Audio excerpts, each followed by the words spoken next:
Ubuntu n'amahoro bibe muri mwe biva ku Mana Data wa twese no ku Mwami wacu Yesu Kristo. Neema, amani kutoka kwa Bwana wetu iwe nanyi katika jina la Yesu Kristo. Ikaze mu kiganiro Healing Jesus Campaign. Karibu katika kipindi cha Healing Jesus Campaign. Omwumva ni Apostle Paul Simon kuva mu ishengero Holy City of God Temple, Kenya, Nairobi. Mnayemsikia ni mtume Leopold Sabimana kutoka katika kanisa la Holy City of God Temple, Kenya, Nairobi. Mbere ko dutangira dufite ijambo ryo kwaturira hamwe. Kabla ya kuanza tuna neno la kukiri kwa pamoja. Kwatura amagambo agize indirimbo nshya. Ni kutangaza maneno anayounda wimbo mpya. Ni wewe ukwiriye kwenda igitabo no kumena ibimenyetso bigifatanije. Ni wewe unayestahili kuchukua kitabu hiki na kuvunja mihuri yake. Kuko watambwe ugacungurira Imana abo miryango yose no mu ndimi zose. Kwa kuwa ulitolewa ukakomboa watu wa Mungu wa kila kabila, kila taifa, no moko yose no mahanga yose ubacunguje amaraso yawe. Na nchi zote na lugha zote ukiwakomboa kwa damu yako. Ukabahindurira Imana yacu kuba abami n'abatambyi kandi bazima mu isi. Ukawafanya kuwa makuhani na wafalme wa Mungu wetu katika ulimwengu. Uyu ni umunsi wa kabiri. Leo ni siku ya Jumanne. Umunsi wo kwisonzesha no gusenga. Ni siku ya kufunga na kusali. Turasoma ibyahishuwe 7:13 kugera 17. Tunaenda kusoma maandiko yaliyopo katika kitabu cha Ufunuo wa Yohana. Ni sura ya 7 mstari ni wa 13 hadi 17. Abango umwe muri babakuru arambaza ati abambaye ibishura byera ni bande kandi bavuye he? 13 panasema, akajibu mmoja wa wale wazee akaniambia, je, watu hawa waliovaa mavazi meupe ni akina nani na wametoka wapi? Ndamusubiza ni mwami wanje ni wowe ubizi. Arambwira ati aba ni abavuye muri urya mubabaro mwinshi kandi bameshe ibishura byabo babyejesheje amaraso y'umwana w'intama. 14 Nikamwambia, Bwana wangu, wajua wewe. Akaniambia, hao ndio wanaotoka katika ziki ile iliyokuu, nao wamefua mavazi yao na kuyafanya meupe katika damu ya mwana kondoo. Nicyo gituma baba imbere y'intebe y'Imana bakayikora mu rusengero rwayo ku manywa na nijoro, kandi iyicaye ku ntebe izababambaho ihema ryayo.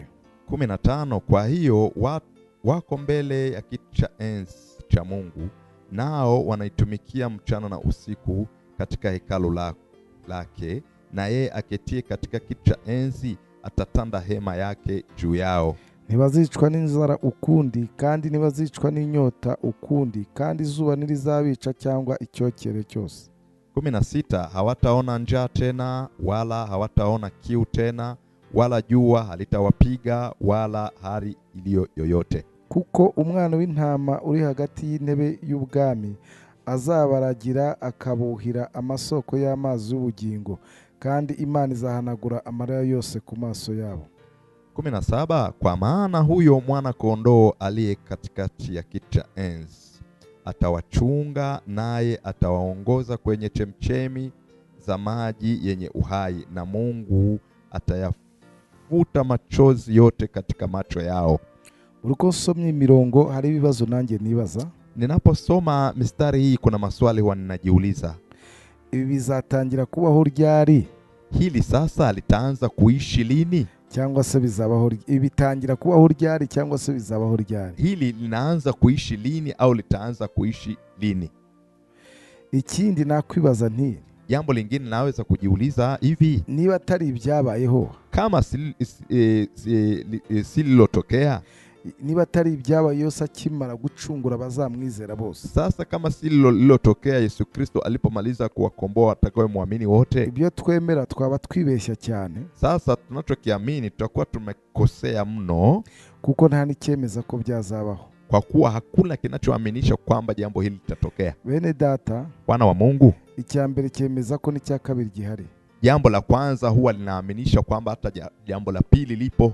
Ngere nemera ko, mimi ninaamini, ibitangira kubaho, hili linaanza kuishi kuva umuntu agitangira kwizera, tangu pale mtu anapoanza kuamini. Bivuze ko iyo umuntu amaze kumva ubutumwa bwiza bwa Yesu Kristo, ni kwamba mtu anapomaliza kusikiliza habari njema Yesu Kristo na akaamini, ahita yambikwa igishura cyera. anavikwa vazi jeupe. Mu yandi magambo ahindutse uwera. Ni kwamba kwa maneno mengine amebadilika kuwa mtakatifu. Biblia yavuze ngo aba ni abavuye muri ya mubabaro mwinshi.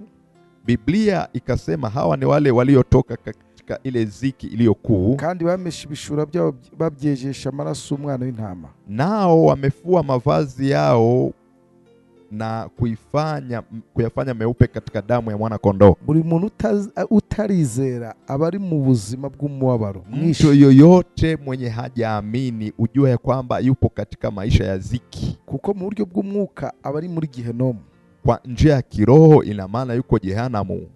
Ariko bamaze kwizera, lakini unapomaliza kuamini, barezwa bagakurwa mu gitabo cy'urupfu. Wanaoshwa, wanatakaswa, wanaondolewa katika kitabu cha mauti, bakandikwa mu gitabo cy'ubugingo, na wanaandikwa katika kitabu cha uzima. Uyu murongo wa 15 bisigura neza. Huyu mstari wa 15 unaeleza vizuri. Ngo nicyo gituma b'imbere y'intebe y'Imana, ndio sababu wanakuwa mbele ya kiti cha enzi, bakayikora mu rusengero rwayo ku manywa na nijoro, nao wamtumikia mchana na usiku, kandi yicaye kuri intebe izababambaho ihema ryayo, naye aketie katika kiti cha enzi atatanda hema juu yao.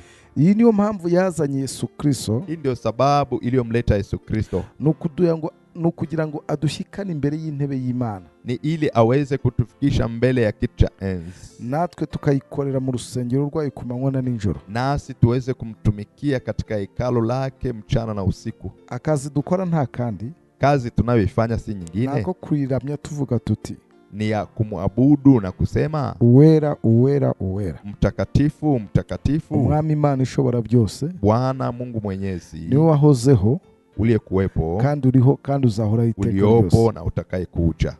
Iyo turi imbere y'iyo ntebe y'Imana, tukiwa mbele ya kiti cha enzi, ubwo Imana idutwikiriza ihema ryayo, na Mungu huwa anatanda juu yetu hema lake. Ku murongo wa 13 ukavuga ngo, kwa mstari wa 16 panasema, ntabwo tuzicwa n'inzara ukundi, hatutaona njaa tena, ntituzicwa n'inyota ukundi, hatutaona kiu tena, kandi izuba ntirizabica tena jua, cyangwa icyokere cyose, jua halitawapiga wala hali yoyote ile, kuko umwana w'intama uri hagati y'intebe y'ubwami azabaragira akabuhira amasoko y'amazi y'ubugingo. Kwa kuwa mwana kondoo aliye katikati yao atawachunga, naye atawaongoza kwenye chemchem za maji yenye uhai, kandi Imana izahanagura amarero yose ku maso yao, na Mungu atayafuta machozi yote katika macho yao. Ubundi bwo buzima bw'abana b'Imana. Ukweli haya ndio maisha ya wana wa Mungu.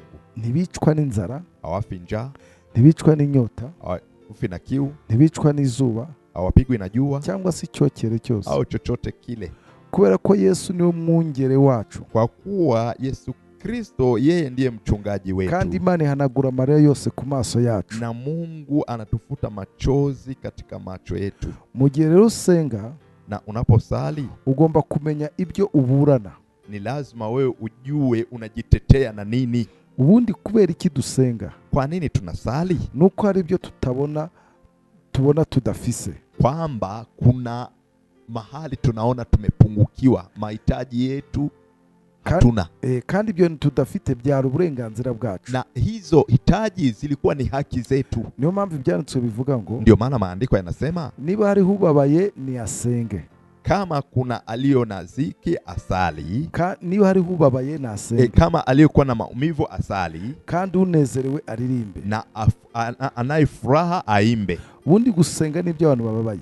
Ukweli ni kwamba sala ni la watu walio katika huzuni. Gusenga ni by'abantu bari mu ngorane. Sala ni la watu walio katika shida. Ubundi gusenga abantu babyitanye no kujya mu rusengero. Unajua kusali watu wanalinganisha na kwenda kanisani. Iyo tugiye mu rusengero, tunapokwenda kanisani, tuba tugiye kuhimbariza Imana hamwe. Kweli ni kwamba tunaenda kumwabudu Mwenyezi Mungu kwa pamoja. Kwigishwa uburyo bwo kuramya Imana. Kufundishwa namna ya kumwabudu Mwenyezi Mungu. Ariko gusenga ni igikorwa cy'umuntu ku giti cye. Lakini ujue ya kwamba kusali ni jambo la mtu binafsi. Rero gusenga ni igikorwa gikorwa n'umuntu ubabaye uri mu bihe bibibazo. Ukweli ni kwamba kusali ni kazi inayofanyika na mtu mwenye huzuni, mtu mwenye anapitia changamoto, shida. Ntabwo twagenewe gusenga. Sisi hatujaumbwa ili tukasali. Ahubwo twagenewe kuririmbira Imana indirimbo zo kuyihimbaza. Bali sisi tuliumbwa ili tuweze kumuimbia Mwenyezi Mungu nyimbo za ibada. ariko iyo tubabaye turasenga ndetse tukanisonzesha. Na tunapopitia maumivu, tunapopitia changamoto, tunasali na tunafunga. Umunsi umwe abigishwa ba Yohana, Siku moja wanafunzi wa Yohana baraje babaza Yesu, walimuuliza Yesu, twebwe turisonzesha twanasenga, sisi tunafunga na tunasali, ariko abigishwa ntago bajya bisonzesha, mbona wanafunzi wako hawafungi hawasali? Yesu arangije arabasubiza, Yesu Kristo aliwajibu ngo mbega abasangwa bakiri kumwe n'umukwe, akawauliza hivi, wenyeji wakiwa bado wapo pamoja na mkwe bashobora kwica n'inzara? wanaweza kuwawa na njaa? Urose ku munsi w'urubanza wakisonzesha? Hivi wewe siku ya sherehe waweza kufunga? Habati ibyo ntago bishoboka. Hilo haliwezekani. Bakiri kumwe n'umukwe ntibakisonzesha. Wakiwa bado wapo pamoja na mkwe hawawezi kufunga. Bisonzesha se bafitiye ngorane. Sasa wafunge, wana tatizo gani? Nta kibazo bafite kibatera gusaya yoyote.